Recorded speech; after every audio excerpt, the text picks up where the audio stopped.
What's going on there, guys? My name is Matt, or Chewy, as most of you will know me as, and welcome to something a bit different, an unboxing video today on the Thrustmaster T.Flight headset. Thanks to Thrustmaster for sending this across to me to try out. I'm looking forward to it. Just as a quick note, I do apologize for any mess that's on the desk, and apologize if the lighting or the focusing on the camera is a little bit weird. I'm good at live streaming. I'm not too great at recording videos sometimes, so I've tried for about an hour or so to get things set up, and this is the best I can do for now. I will try and get better quality if I do any more videos of this nature. Anyway, this is what the box looks like for the Thrustmaster T.Flight headset. We are using the US Air Force edition today, which is very nice indeed. On the back, we've got some details. Tells us about its long-term comfort, audio fidelity, its clear transmission with the microphone, the fact that it's multi-platform, so this will work with Xbox, PlayStation, and it's got a PC splitter cable as well. It's sturdy metal structure, and also it's got an on-ear volume knob apparently as well. It's also got interchangeable faceplate, so you can change the image on the side of the headphones, which I believe they took from Astro. I think other manufacturers have done this before, where you can actually change out the faceplates, but it's still nice to do all of the same. Right, let's get into this. Even though I've broken the seal on the back, I've not actually opened this yet, so I'm excited to see what this is like. Let's have a look in here. It comes in a relatively large box, so let's see if we can pull it all out. Instructions? Who the hell reads those? Let's put those to the side. Knowing me saying that now, I'll probably need to read them, which is sod's law, hey? First thing that we pull out looks like the microphone to me with the cable that we've got in store, and there's also the faceplates in there. So we've got a couple of the headphones, we've got the faceplate, the faceplates, and then the microphone is here as well. And just below that, you will see, if I turn it around this way, hopefully you guys can see it, the Thrustmaster logo protruding through in proud style. Let's take it out, and then we can try and get rid of this box. My goodness me, can you tell I don't record videos very much? I'm not very good at all of this, am I? I don't remember the last time I did an unboxing video of any sort. I've been watching some other unboxing videos, and I can assure you mine will be nowhere near as professional as theirs, as I throw the box on the floor. Right, let's get all of that nonsense out of the way and get into the meat, into what you will want to see. Here it is. Let's take it out of its packaging and give our initial impressions on the headset. I have to say, it is certainly sturdy. They talk about the metal framing that's included. I can feel that the side sections here, if we pull it out, this is all made of metal, and then you've got that real rugged style of headset here. It feels like they're not too clampy. Now, what the hell do I mean by clampy? Essentially, what I mean by that is there are some headphones where they really feel like they are forced to your head, and they sit there, and they, you know, after a couple of hours of wearing them, they really start to hurt. These don't feel like that's going to be the case too much. However, I will assume that there is some level of clamping onto the head, because these are about noise cancelling, and these are supposed to be designed as if you were in the US Air Force, as it says on the faceplate here, and you were wearing these as a pilot. And so I imagine it will be a snug fit. We've got these memory foam pads here, as it says, and these are designed for over the ear, not on the ear, I believe. There is a difference between on the ear and over the ear cups for headphones, but they're definitely memory foam, and they feel super duper nice. I currently use a pair of Audio-Technica ATH M50X headphones, which I absolutely adore, and the cups are starting to get a little bit worn now, so these are a nice change of feeling, shall we say. But it feels heavy, it feels cumbersome, it feels like it's you know, something not maybe designed initially for gaming and flight simulation or something. It's designed for that US Air Force style operations. The one thing that does worry me initially here, just looking, is the connection between the actual headband and this kind of arch section, this metal section onto the cup. You can see there, it's I don't know if flimsy is the right word, but it rotates, and I do worry that after a little while of use and abuse with this thing, that, you know, that may falter and that may snap off. It's not looking like it's the best connection on there, but we'll see. Maybe I'm wrong. Let's have a look at the other things that are included, which, as I've said, are the microphone, which we can take out of the packet. And it simply looks like it connects into the headset via a 3.5 millimeter connection.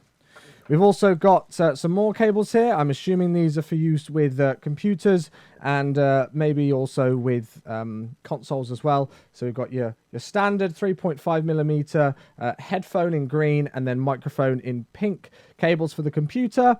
And then you've also got a female 3.5mm jack connector there. So I'm assuming you can link all of this up. I maybe should have done some research on all of these things before I did this unboxing video, but I kind of wanted to give it to you straight and just open the product up and see what it looked like.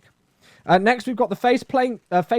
I will never be able to say that, will I? Face plate. There we go. We've got a US Air Force style on this one, which has got the image of what looks like a fighter pilot. And then we've got an old, I think that's a P-51 Mustang. I will probably get murdered if I get that incorrect, as another faceplate as well. So that's quite nice. And it seems that you can simply detach these. There we go, just like that. I don't think they're magnetic, or maybe they're magnetic right in the central top holes there. But you can just simply pop them off and pop them straight back on again. And that's quite a snug fit. That's not going anywhere. It's not wobbling around or anything like that. The other thing to show you guys, which we'll have a look at, is the controller. So you've got a little clip here, so if you want, you can clip the headset to your t-shirt, so it's not going to go anywhere.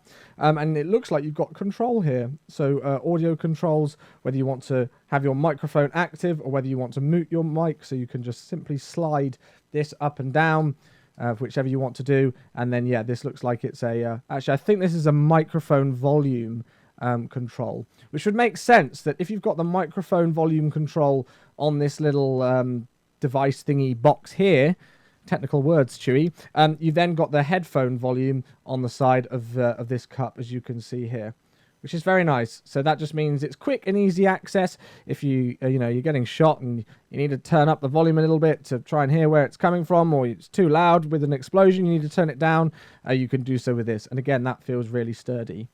I'm not too sure if it actually tells you on the headset which way it should go round, as in which way is left and right. I would assume that if I was facing forward towards my monitors here, it would go round this way. And let's connect the microphone up now and see, because I believe the microphone should be on the left-hand side, but I don't know if it actually matters. And I'm not too sure quite how this headset gets put into place. There we go. Ah, that is solid as a rock. I don't know if you saw that there, but you hopefully you may have heard or seen a big clunk as this went into place. So again, this is really sturdy, this connection here. It's not going anywhere. And you can see it rotates like a dial with the microphone. And with the boom arm that kind of comes with it, you can extend the microphone away, or you can pull it to you close as much as you like, which is very nice as well. And so that all fits in there snug. And then, yeah, I believe you wear it this way around with the microphone on the left. I'm not too sure if it really matters.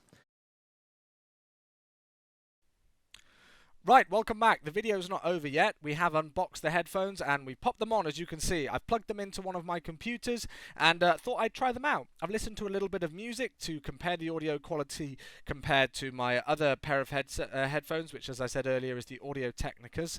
And I do run it through a mixer on there, so the audio quality is going to be a little bit better than just straight through the 3.5mm jack on the front of my computer. But I wanted to gauge to see what these headphones are like straight out of the box. I've not done any kind of mixing or any kind of setting changes within the headphones. I just wanted to hear what they're like. There is I can't speak. What's going on with me? There is a real element of a lack of bass and low end on the headphones. I can definitely feel that. I'm a big guy for progressive rock stuff, and I like to hear the bass lines and the bass drum quite well in those kind of low frequencies, which I've not really got too much of an impact of through these headphones. But again, they're not really designed for great music quality. These are designed for gaming and those high impact explosions and gunfights and all of those kind of things. And just plugging it into the 3.5mm jack at the front of the computer, as I said a moment ago, it seems like it perfectly does the job. I haven't played any video games with it yet. I'll be sure to do that soon, and it'll be interesting to see what it's like in terms of panning as well. You know, being able to tell the direction if there's a player running towards me, if I'm playing an FPS game or anything like that with these kind of fighter jet games like DCS, which are really good fun as well. Quite how immersed you will be, and that's the whole point of these headphones. I think really is to be immersed in the moment, to feel like you're in the cockpit or you're in the flight deck, where wearing these things. They certainly are over the ear, and they really do cup well on the head. There's not too much clamping, as I predicted there hopefully wouldn't be earlier on, and they do feel sturdy. They feel really snug and comfortable. They don't feel like they're overbearing on my head, and they feel like they could be comfortable to wear for a couple of hours. The only thing is that because they are noise cancelling, after a little while you do have to kind of you know, put yourself back in the room a little bit. And so I have been finding myself just taking the headphones off for a moment and then sitting them back down again, just because you do feel like your ears are so enclosed that you do want to give your ears a bit of fresh air, if that's the thing. It's a very difficult thing to describe, and you can tell that I am definitely a live streamer and not a YouTuber, can't you? In terms of the microphone quality, I'm using it right now, so you will have obviously, hopefully, noticed a substantial difference in the microphone quality between my Studio Shure SM7B microphone here and the microphone that comes with the headset. But again, this microphone and this headset isn't designed for top-of-the-line audio quality. It gets the job done. This is a sturdy microphone, and you'll be able to tell the differences as I move the microphone away and as I move the microphone towards me. And again, we've got the hot mute feature. And now as I unmute the microphone, you should be able to hear me again. And you've got the volume controls on there and on the headphones as well. I really have to say, I do like the fact that you can just reach up and alter the volume with your hand. It's taken me a little while, just, you know, like on first grabs, just to try and find where it is. But I'm sure once I've worn the headphones enough, I'll be able to feel exactly, you know, and go straight for the volume knob if I need to, and change how things are sounding in the headphones for me. So that's it, really. That's all I can say. It's not a comprehensive, really detailed review of the Thrustmaster T.Flight headset. It's just a first look and my first initial opinions on it after unboxing it and putting it in. I've got no technical knowledge to know exactly what sounds great with headphones to the exact detail, and with microphones as well. I'm just an average user like everybody else out there who is looking forward to trying these things out and seeing what potential they have in a gaming sense.